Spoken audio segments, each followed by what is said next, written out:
Hey guys, welcome to the Field of 68 YouTube channel. If you like what you see here, hit that subscribe button and you'll get more college basketball content just like this.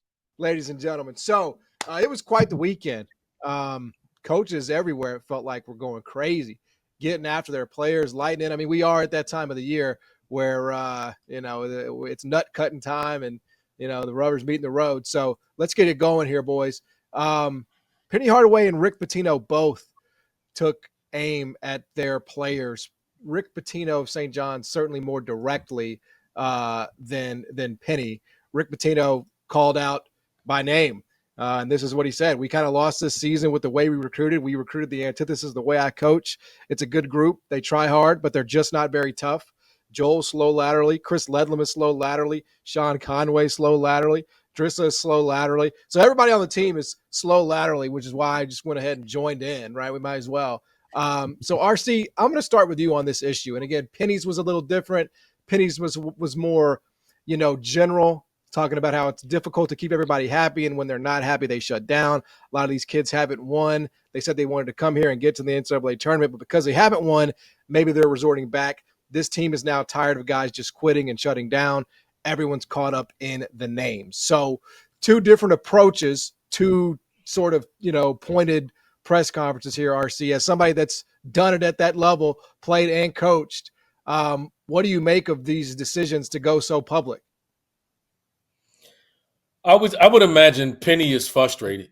I would, as a player, you obviously would understand and respect the way I think Penny Hardaway handled it because he didn't kind of single anybody out, right? So I think what's left for Penny to do is just start benching guys and doing something else of that nature. I think I read and I saw an interview of him talking about the team that had won 10 in a row or was doing that 10-game stretch that reached 10th ranked team in the country, I think it was it's not the same team. I know we talked about the injuries. We've talked about Memphis a bunch, but this team is just not the same team on the defensive end of the floor. They've lost their identity there, and I think it's carried over, obviously, into the locker room from what you're hearing, and I don't know if they can get that back. That's going to be a difficult task. The Pitino situation is totally different. I don't know how that's going to go over well, even beyond that. I don't think NIL can fix everything because I still think at the end of the day it's St. John. I have more questions about it with Rick Pitino in a sense. And again, Rick Pitino is one of the greatest coaches to ever do it. Let's make no mistake about it. But I think it'll be hard pressed to be able to talk about players and do what he did today and expect guys eager to sign up to go play at St. John. Because the money that he's going to have, there's going to be other programs that's going to have money too. Yeah, so I don't think Penny did anything wrong. Like everyone, it's very obvious. Yeah, it's very obvious what's going on in that Memphis locker room. And it would be very easy for Penny to come out here and just start pointing fingers and blaming people. And he probably wouldn't be wrong because I am still on the Penny is a really good coach and has been really successful and overachieved a couple of different times throughout his tenure at Memphis. So I got no issue with what Penny did. Whatever. The Rick Pitino one is fascinating to me. And it's not because of the quote that we put up there.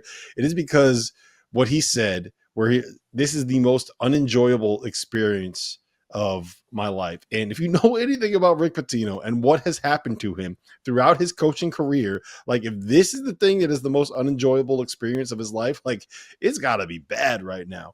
And RC, you mentioned NIL isn't going to change anything. Yeah, NIL ain't going to make Joel Soriano better at guarding ball screens, right? It ain't going to make him quicker laterally. Like, but he wasn't that from the beginning, Rob.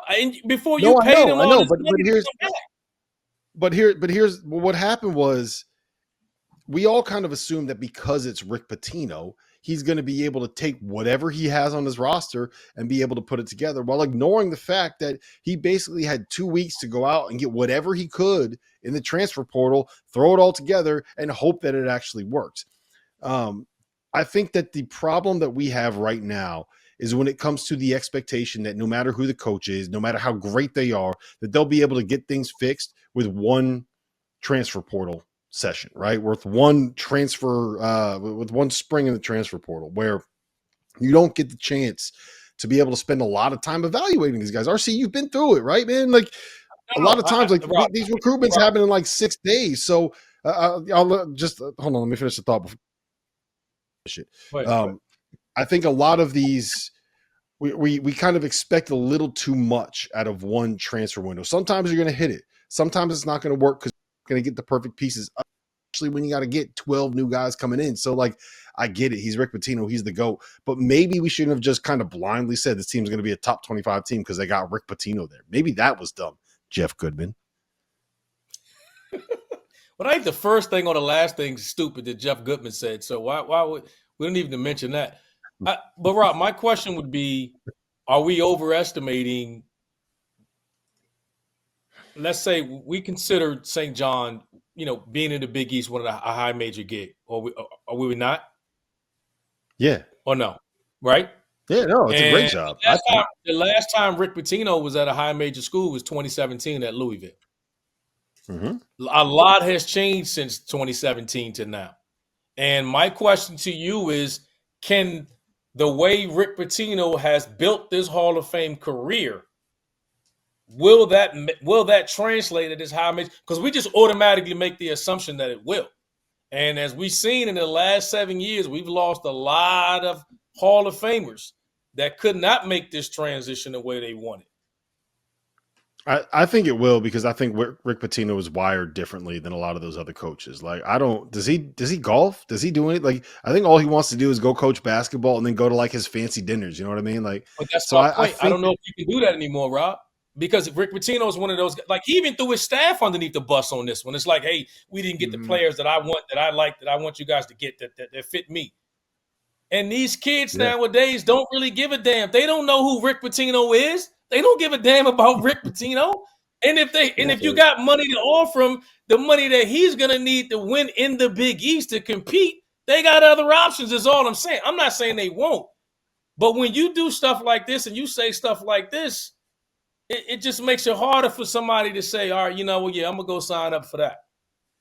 Well, Rick Pitino's 71 years old, right? I mean, he's at the point where he don't give a damn either.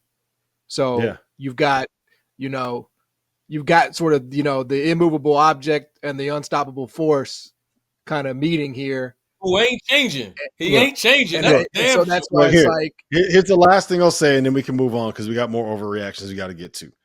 You are not wrong, RC. But I'm going to wait for more than one transfer portal, like one spring, before I completely bury Rick Pitino. You know what I mean? Like, you're not wrong. It ain't working now. No. Yeah, I'm not burying it. You said he's got to retire. You said end his career right now. Put him in the grave. I do think coaches should stop bitching. It's like, it's unbecoming. Like, if you don't want to take $2 to $3 million to deal with NIL on the transfer portal, I guarantee you there's a long line of people who will. I mean, are you that removed from being a normal person that, you pick the players, my friend. You pick the players. Bottom line. I'll do it. It all comes back to you. It's not an escape route. Sign up. You don't get to, it's that simple. So, hey, look, what? You give me a salary that's got 2 commas and a crooked number in the front, I'll do whatever you want me to do, baby. I'll deal with, I'll take your SAT for you. I'll take your ACT. I'll do all that bullshit. You give me that paycheck. You ain't going to hear a complaint about me, right? I think sometimes these coaches just forget. Are you guys saying all this because we're talking about Rick Pitino here? Is this what I'm hearing? Is this? It's Penny too. Penny, and I hear this from coaches on NIL all the time. NIL, it's so hard. Oh, the transfer portal, it's so hard. Shut the hell up. Coach a team. Win some games. Everybody's dealing with the same thing. It ain't just you, man. It ain't just you that's got to deal with the portal, right? Hey, the Memphis it's came everybody. out. Everybody's got the same thing. The Memphis just showed up. The Memphis is here. It's so hard to keep everybody happy. Shut your ass up. Coach a team. Win some games. That's simple. That's the job. It's always been the job. That ain't changed. Win games. It's a results-based business. It's about production. That's the way it's been from the beginning. It's the way it's always going to be. So cut the bitching, man. Nobody wants to hear that. Thank you for watching the Field of 68. If you've enjoyed what you've seen here, hit that like button, share this link with your friends, or check out the description for some other places that you can consume Field of 68 content.